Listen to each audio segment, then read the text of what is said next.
What seems to be universally hated on Reddit, but is actually popular in the real world. Staying together with your spouse after a minor inconvenience. Small talk. It's a good way to start getting to know someone because you can't get into deep stuff right away, as that's most likely gonna make the other person uncomfortable. Also, most people just like being social, even if it's a surface level interaction. Nuance. Emojis.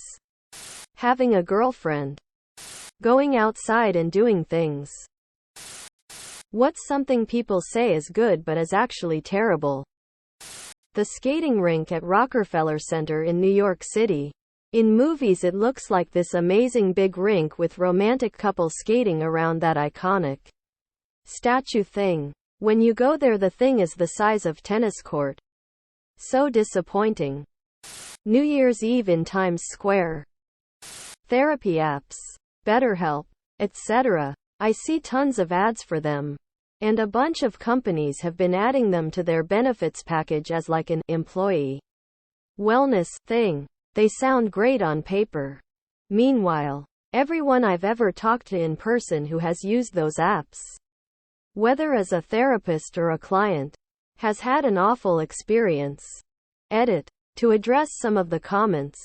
I don't think app-based therapy is inherently bad or anything, and I definitely understand the benefits in terms of expanding access for people who might not otherwise have access to traditional therapy for one reason or another.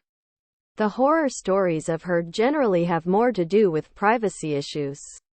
Unqualified therapists giving bad, dangerous advice. Pay hours. Things like that. Relationship advice on Reddit. Work as hard as you can. Always give 100%. For God's sake, relax a little. Clean beauty. Give me my preservatives. I'm not trying to throw my expensive serum out after a month or apply mold to my face. What historic fact keeps you awake at night? The fire that destroyed the former royal castle Tre Kronor in Stockholm in 1697.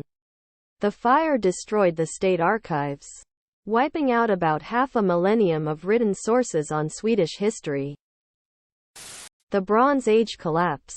Around 3,200 years ago, nearly all ancient civilizations in the eastern Mediterranean and Near East region were wiped out in a widespread event, societal collapse that was likely sudden and violent, and followed by the Greek Dark Ages, and nobody really knows what happened.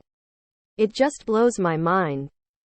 Man went from the first flight in 1903 to landing on the moon, Apollo 11 in 1969.